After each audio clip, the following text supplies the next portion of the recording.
Hello, and welcome to the Road to 40, episode 189. Hello, Dr. Carl Mitchin. How are you doing today?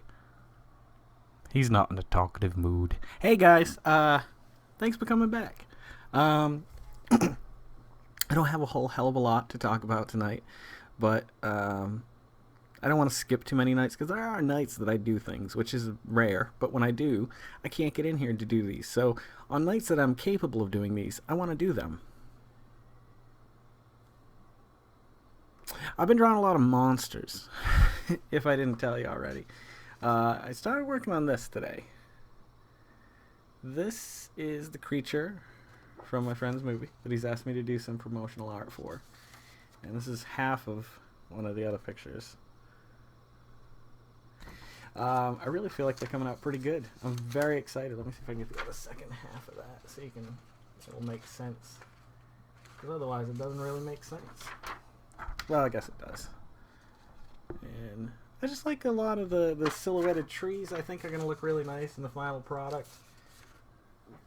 And I really want to play with lighting and blood spatters and stuff because it's a horror movie. It's supposed to be pretty violent. This creature's going to tear shit up. Motherfucker.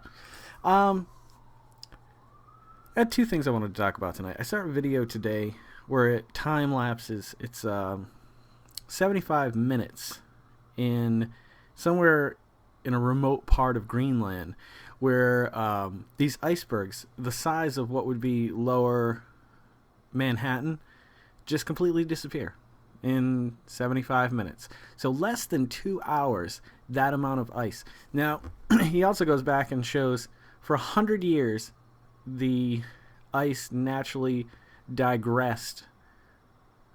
I believe it's like 10 miles.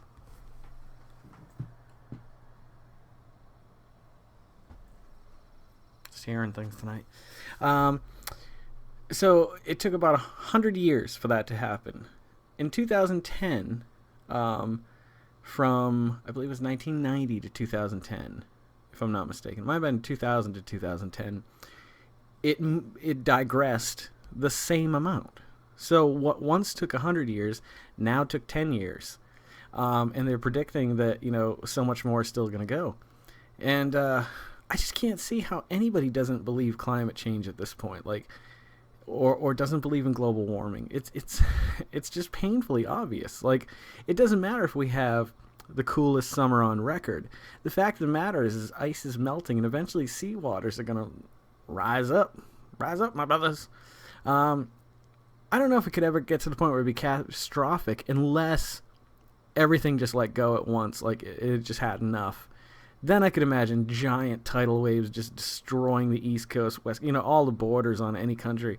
Middle America might survive. I don't know. I'd have to do the math and the calculations, the scientific calculations for you. And I don't know them. So I imagine if you Google it, you can find some reputable sites that will give you the official statistics and numbers. However, it wasn't the most depressing thing I read today. There's so much just depression in the news. A long time ago I said, I'm done. I'm not watching the news anymore. This is stupid and I hate it and it just brings me down. But, I do like to stay informed.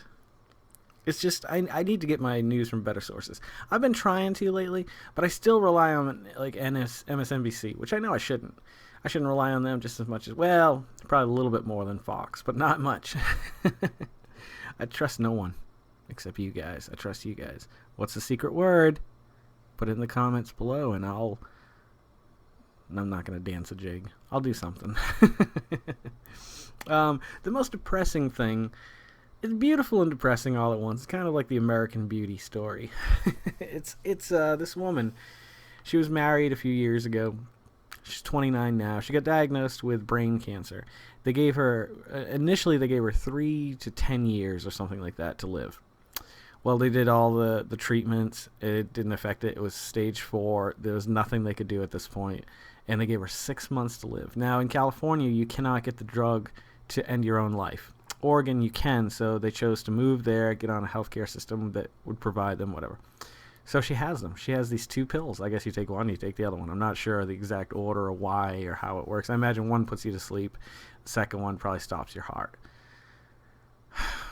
She's 29. They were trying to have kids before they found out this diagnosis. Her life was just beginning. When I was 29, and she's okay with, like, she's doing okay. Like, she's traveling, she's spending time with people, and she says in the actual video itself, I don't have the quote right here, but basically the same thing I've been saying all along is you just never know when your time's going to come. Stop wasting it on things that aren't important. Because suddenly, when you're 29 and you have a brain tumor and you know you're going to be dead in 6 months, you know, now you're trying to cram it all. Like, it's so easy from day to day. I made a particular effort today to not do things I didn't need to do today. Like, just to do the basics and try to spend as much time with my boys as possible. And I want to keep it that way. I want to keep that feeling going. Because sometimes, you know, when you read an uplifting story or hear an interview with someone who's going to die, but they're upbeat and stuff, you're like, man, look at me. I need to change shit up. And so this really hit me. I was bawling today. I was just in tears watching this thing. When I was 29, in November, I moved here. So that's 10 years ago. Well, almost 10 years ago. And I think about myself at 29. I had Gwen. You know, she was only 6 at the time. She was young. But I could think back then and imagine, like, everything that was going on. We just bought a house. We just started fixing the house up and, you know, getting all that stuff done. I just bought a new car. Well, not a new car, but a used car that wasn't super old. Probably the newest car I've ever owned. You know, a year later, I was getting a job at Givens. Carol was working already. We were planning on having more kids, and we did the next year. 2007. We came here in 2004. We got married in 2006. Grayson was born in 2007. So, I mean, at that point, I was like 31, 32 years old, right around there. But I would never have had Grayson. I would never have gotten my job at Givens. I wouldn't have done a lot of things. I wouldn't have drawn prints for Mysticon or finished Morning Star and had it published. I wouldn't have joined a band and played a bunch of new shows and written a bunch of awesome new music. And, like, I wouldn't have gotten to have the experiences I've had with Carol. And, like, I just cannot begin to imagine. But she's come to accept it. I imagine you go through stages, as they say. But I imagine the most painful is just, I don't know, just the moment. I don't know. Maybe not. Maybe, I bet it's that night when you're lying in bed. I bet you that's the worst day of your life. Because you're thinking, what didn't I do? What do I have time to still do before it's all over? And that's why I say, like, I mean, I know it sounds silly to say I could walk out of the house and a plane could fall on my head. But it happens.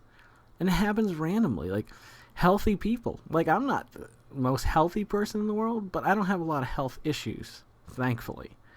I don't have to take any prescriptions. I mean, the worst thing right now for me is I'm overweight and I need reading glasses. Other than that, well, no, I've got other health issues, but they're not life-threatening. You know, and that's the funny thing is it doesn't matter how healthy or unhealthy you are. Accidents happen all the time, and you can't live your life fearing an accident happening to you today, tomorrow, this week, or next year.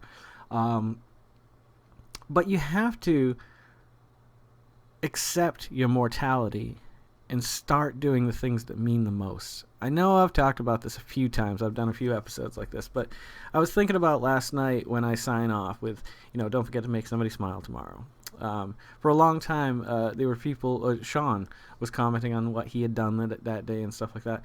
And I just want to get that message spread out there. I really do. I want people to start living and start realizing that half of the stuff we hear on TV, it's not as scary as it is.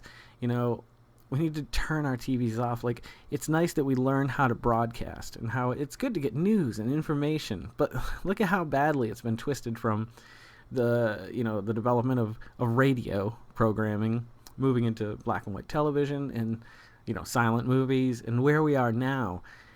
And what could we have spent all that time and money on developing? Yeah, sure, it's nice to have a good TV and a good computer and a good phone and, like, all this technology. And those are fun and nice. But I have to wonder if a lot of that money had been invested into, like,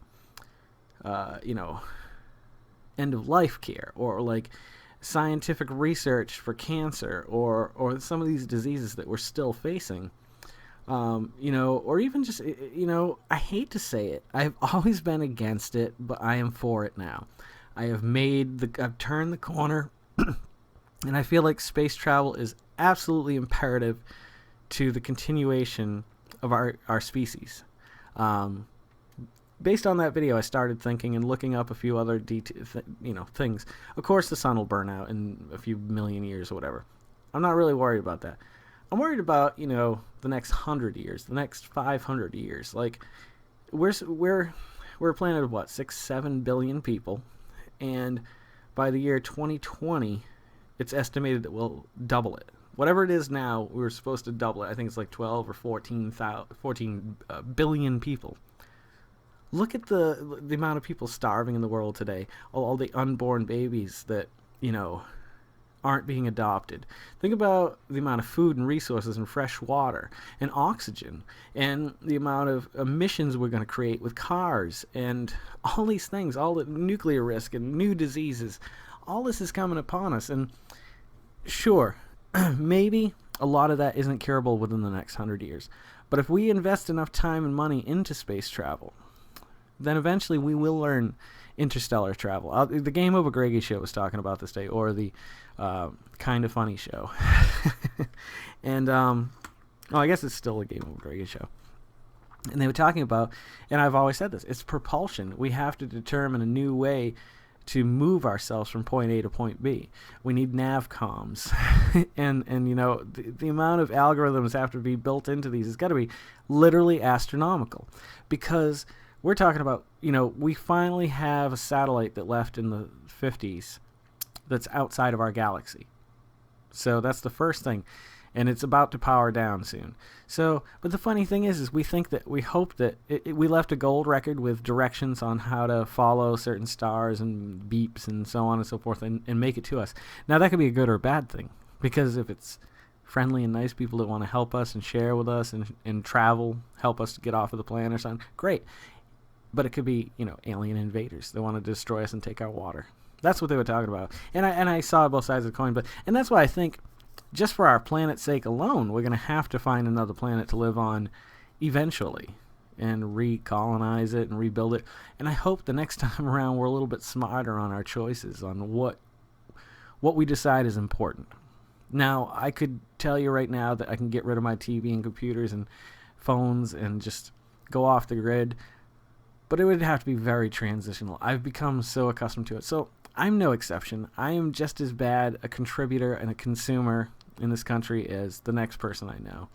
And we could all be doing better. I'm talking about friends that I've known for 10, 20, 15 years. I'm not just talking about you guys too. But we all could be doing more to sustaining the planet a little bit longer. And I think, taking care of one another a little bit better. Even the people at the bottom. And I don't mean that in a derogatory way. I mean that in the sense that people who have the least amount of money, the most amount of kids, and are there, not because they want to take advantage of the system, but, I think even they, can do stuff, volunteer to help. And, I don't do enough of it. And I talked about, when I started these, wanting to do more of that, and I still haven't. But it is hard when I talk about it every night. I've got so much going on with the photos and the band, the drawings. I want to start writing the second book to the Morning Star trilogy. Well, it's written. I just want to polish it up. Polish that sumbitch up. Turn it sideways and stick it right up your Rudy Poo candy ass. That's what The Rock says. That's what The Rock says. That's all I got for you guys tonight. I'm sorry it's so depressing, but I think through the darkest of valleys, these things that I read about, maybe you read about them, maybe you watch them. I think we come out on the other side with a clearer head and a better understanding of, our mortality and how long we've got left and what's important, and spending the time we have doing the things that are important and not worrying about getting a new car or a new job even, or, it's tough. It's not easy. Anyway, thank you guys for always watching. If you're loving watching them like I'm loving making them, please subscribe and pass them along to anyone you know. Hit that like button. please. If you got anything you want to ask me, anything you want me to talk about, throw it in the comments below. Follow me on Twitters or the Instagram if you'd like. It's just at Jason at both of them, Guycen. And I'm also Jason Oliveira with a G over on Facebook. You guys have a super duper night. Don't forget to make somebody smile tomorrow. Make yourself a better person than you were today, tomorrow. Let's make the world spin a little bit happier and healthier together, okay? I'm in if you're in. You guys have a great night. I'll see you a little bit further on down the road to 40. Yeah.